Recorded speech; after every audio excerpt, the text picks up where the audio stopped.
Dahil sa lubong na ng bagong taon, nagluto ako ng crispy pata, barbecue at litsyong ulo ng baboy. Pumaldo pa nga diyan si John Mads. Dahil kahit baha ay hindi nagpatalo, umagaw. Kahit si inay nakiagaw na din. Medyo masigip kasi sa itaas kaya di na ako sa baba nagpaagaw. Mas safe din kasi dito sa ibaba.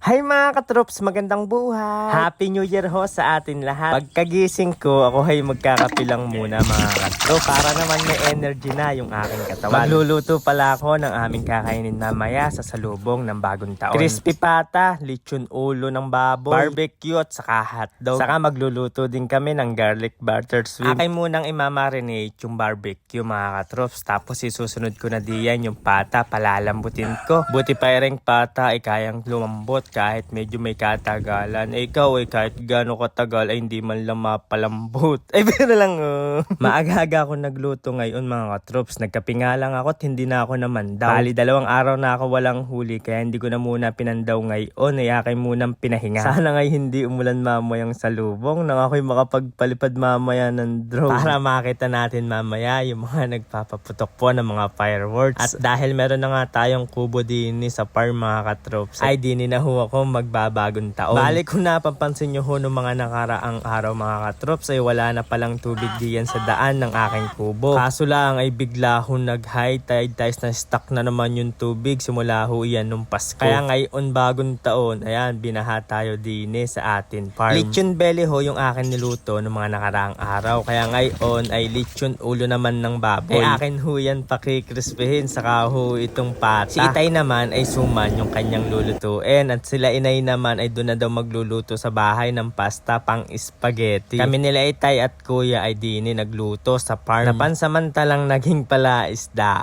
Unang fried lang muna diyan sa pata dahil mamayang gabi na yung second fried niya. Kagandahan pag mag New Year din sa farm mga katrops. Ay kitang kita mo yung 360 na mga nagpapaputok ng mga fireworks. Kami naman ay magpapaingay laang sa bugan ng mga speaker. Pero di pa naman nasisira yung aking speaker dahil taon-taon naman talaga ay akin talagang pinapalakas ang tugtog na yan. Doon sa suman ay talagang dapat meron ka madaming gatong na naka-stack. Dahil medyo may katagalan namin yung pakukuluin. At doon naman ho sa litsyong ulo ay 5 oras ko yun naluto bago natapos. Talagang magtsatsaga tayo para maging crispy naman yung ating lulutuin. Si kuya naman daw ho ang magluluto ng garlic butter shrimp. Buti na lang mga katrops sa pag-angat ng tubig ay hindi ho ganun kataas. Yung bottom naman ay hindi naman lubog kaya pwede pa rin magbota at hindi pa rin mababasa yung aming mga paa. Habang nagluluto ka ay hindi pwedeng hindi ka mapapakurot. Lalo't pag naging ganyan na yung lechong ulo mo ng baboy ay hahanap ka talaga kung saan ka pwede kukurot. Para maging crispy pa po yung ating ulo ng baboy mga katrops ay akin ho siyang pinupunasan ng langis. Kailangan din ay luto yung balat saka yung loob. Para naman pag kinain mamayang gabi ay talaga mapapainom ka ng pineapple. Yung lechong ulo mga katrops saka yung suman halos kasabayan siyang naluto kaya pagkaluto nung ulo yan sinalang ko na yung barbecue. Pagdating nung hapon ay nakaluto na din sila inay kaya dinala na din nila dini sa kubo. Nagpractice na din ako magpalipad para mamaya hong New Year. Pag nagpalipad ako ay okay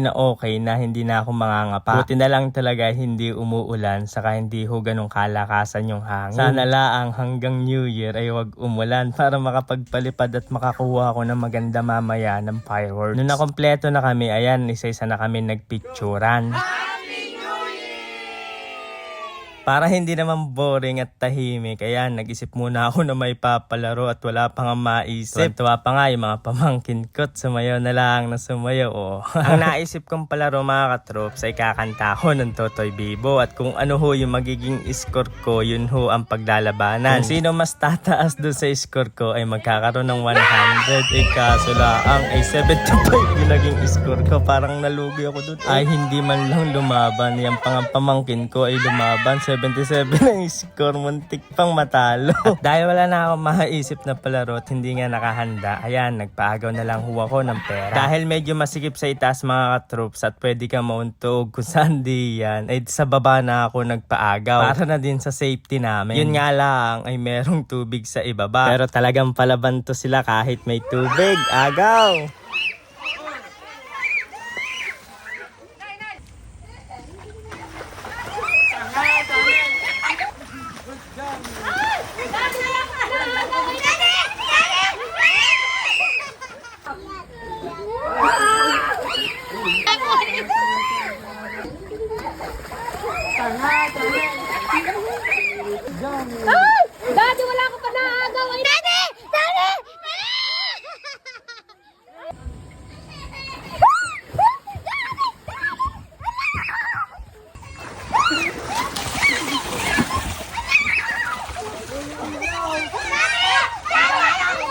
Di yan ay hinagis ko na lahat ng aking hawak. Pagkakagis ko ay ginunot nito yung laksak ng ilaw. Swerte si Inay Dian dahil lahat ng 50 sa kanya napapunta. Ay kagagaling mga mag-basketball, mga nagbabaksout, nire-rebound ng pera. Kaso hindi nila makakuha yung pera sa itaas. Talagang nakukuha nila pag bumagsak na yung pera sa ibaba. Paldong-paldo din si John Maxi. Pagkatapos magpalaro, ayan, kakain muna kami mga troops dahil nagutom. Tatry na natin yung niluto kong lechong ulo. Konti muna yung aking kinain dahil mamaya kakain pa tayo. Kalating piski muna. 3, 2, 1. Happy New Year mga katroops!